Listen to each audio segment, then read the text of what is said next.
Hello everyone, I'm your host Akuma and welcome back to another episode of Morrowind on Late Impressions. I'm still excited for this. In our previous episode, we explored the town of Satanim and found a corpse, we met a couple people, checked out what kind of supplies we could get, sold a whole bunch of junk from our inventory. We could have sold more, but I didn't want to take up the episode looking around for a little bit more stuff. In today's episode, as decided by the comments of Morrowind episode 2, the little voice inside our head has told Kevin that he should go check out the Bandit Cave and test his skills, see how good he is. Okay, sure. So, go out of third person mode. But, the thing about Kevin right now is, all he has to defend himself is this iron shard axe, and his skill with axe is 10. He's got an iron dagger, his skill with that is 40. But here's the thing. The most we can do with an iron dagger is 5. The most we can do with an iron shard axe is 32. Comparatively, the axe should be better, but we have a very small chance to hit. Though we were born of the son of the warrior, that doesn't really help us all that much. Feeling that you and I are about to become very close. Keep away from me. I had to bump his shoulder anyway. So, what we have to do, or should do, I should say, is buy some equipment, like maybe a better longsword, or an actual longsword, and possibly a little bit of armor. We currently have 928 gold, which is really good for only the third episode of Morrowind. We still have some stuff we could sell, but it's not really worth all that much. But what we should do, first of all, before we get too far into this, we did find a tax record in the last episode. Stay away from me. And we did find a tax record in our last episode, and it had some gold with it. We should probably turn in the tax record and the gold since it does not belong to us, and I would not like to have the temptation of spending tax records to outfit myself. So we need to go to the Census and Excise office. Shut up, Fargoth! The person we need to talk to about this is Celisgravius. Or, What's no. this then? Socucius Urgala. Because he's the guy we were supposed to tell about the murder of Prosicus Vitellius. Murdered? What a waste. Prosicus was a good man. I've been wondering why we hadn't heard from him in a few days. He doesn't seem too torn up about it. What a waste. Still, these are dangerous times we live in, and these sorts of things will happen. Did you happen to find the tax money he collected? I'd hate to be so callous, but I do have a job to do. I can either say that I did find something, or he didn't have anything on him. I'm trying to play an honest character. We might not do that if we end up going into the Thieves Guild or the Moragton or something like that, but yes, I found 200 septims on his body. You did? How odd that he was murdered but not robbed. Your honesty is appreciated, I can tell you that. I won't forget this, Kevin. In fact, if you're looking for some money for yourself, I'd like to see the murderer of Prosicus punished. Killing an emperor's tax collector is punishable by death. Find his murderer, bring him to justice, and the Census and Excise office will pay you 500 septims. That's a net gain of 300 from what we could have gotten. Though we lost 200 gold, we have a chance to get 500 septims. Very nice. And we have that marked in our journal now. You can pause it if you want to read all that.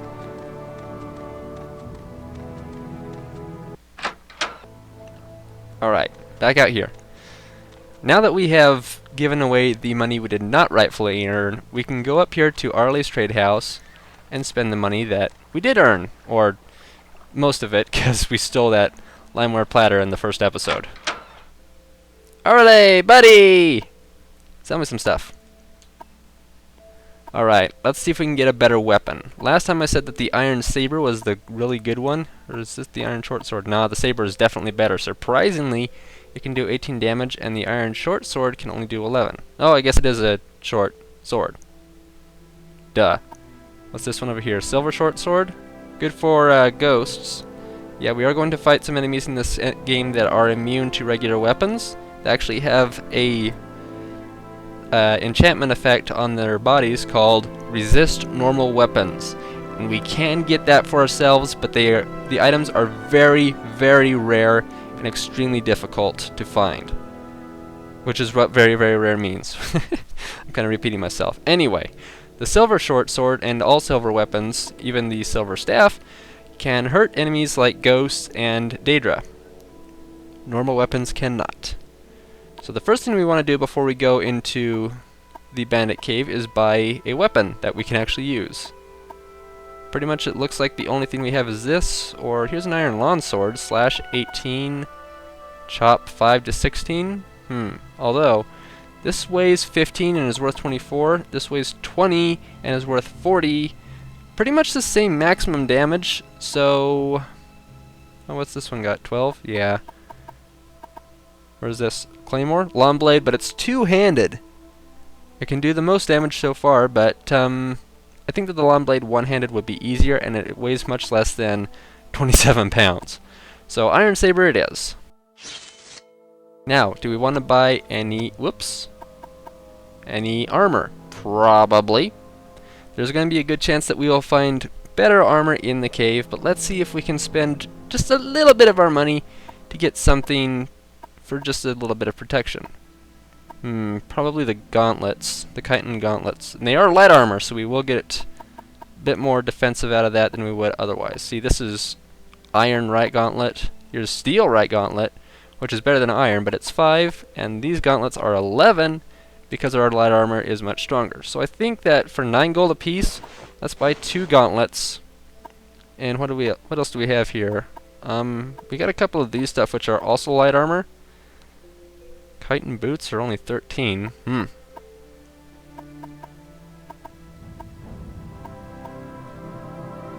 Well, we do have quite a bit of gold. I won't buy a cuirass just yet, but let's buy some boots and some pauldrons as well. Anything else we might want? What's this? Netched leather cuirass? Chitin cuirass is a little bit better. Anything in magic one? No. Miscellaneous? Actually, yes, there is. We don't want to buy the limeware platter. We just sold it. We want a journeyman armorer's hammer. I think we'll buy 2 of them.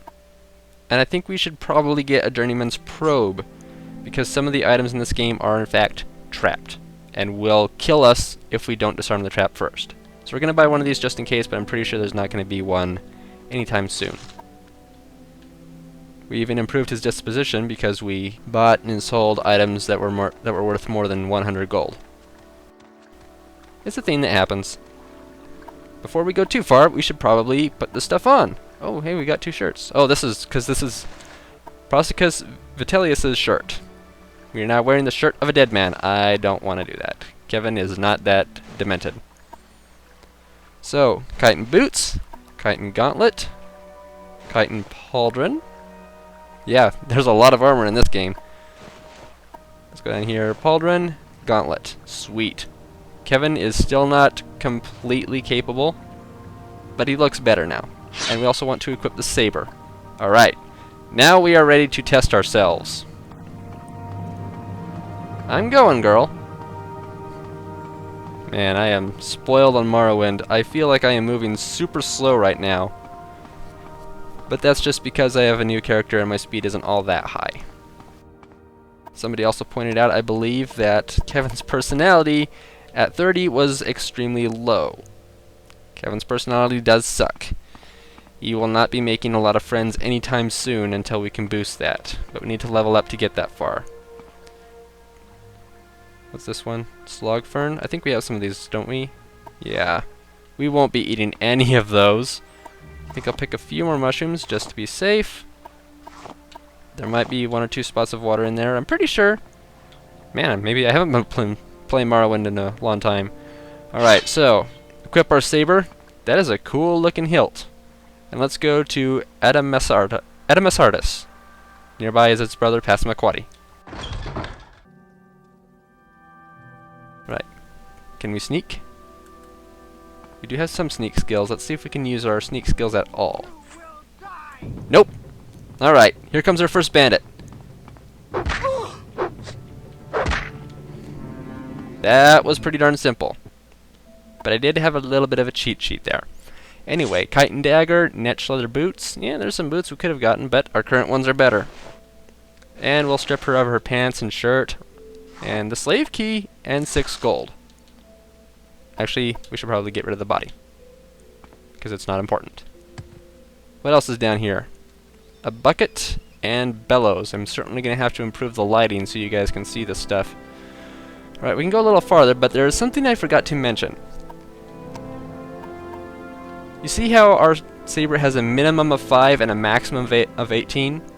That is not only influenced by your skills and your strength, but how far you pull the weapon back before you strike. For instance, I could just do this much. He's not really holding it back all the way, but if I hold it back for just a moment and then strike, it's much stronger. Alright, continuing on.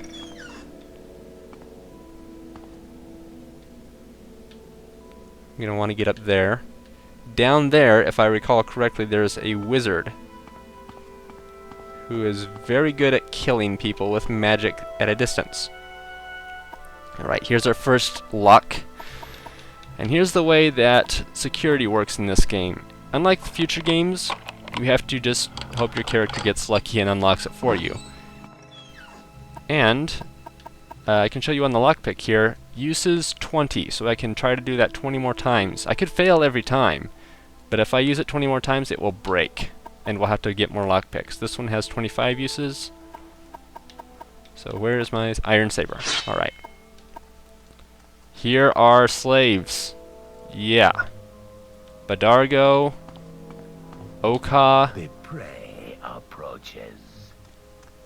Dude, you're a slave. I can kill you so easy right now. And Bandits. You won't get far dressed like that. Hey, I am perfectly happy wearing my comfortable pants and shirt. And they are not the murdered man's ones. What we can do is talk to these slaves. We have the key to the bracers, so we can opt to let them go free. By letting them go free, their disposition increases to 90. And people will start to notice this about us, that we release slaves.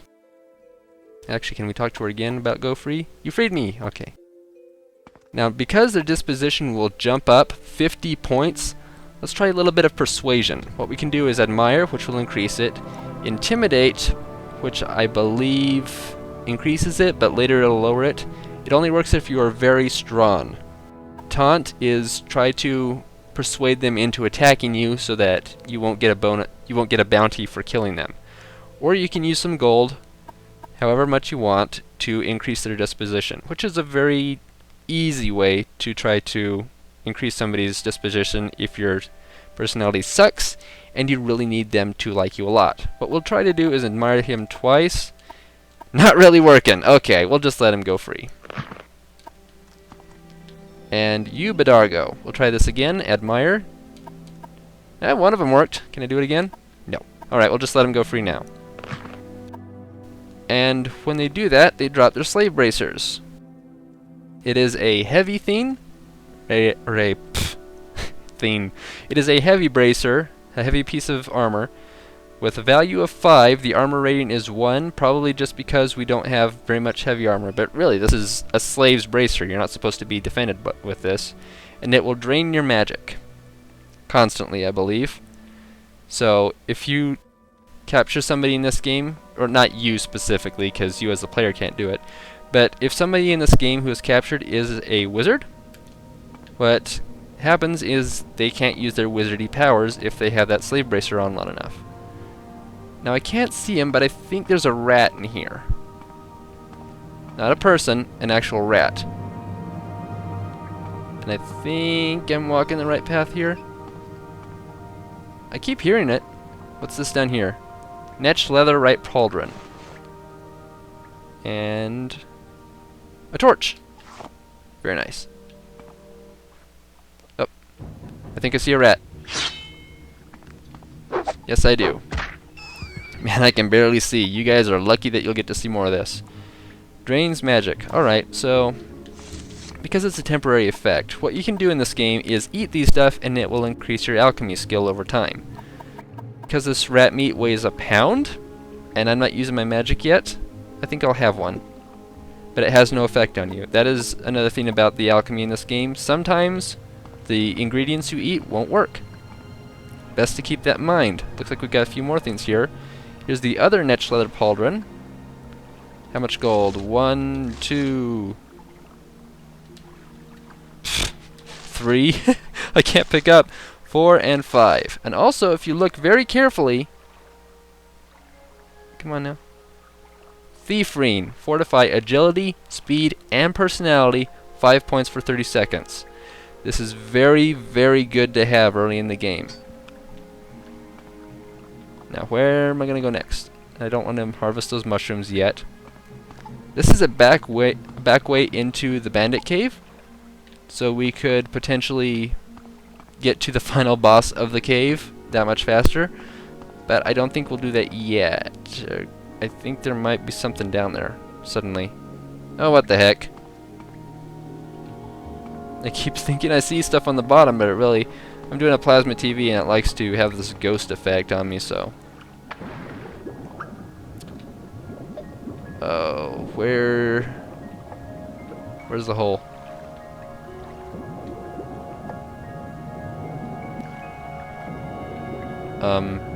Oh, there it is. I was looking right at it the first time.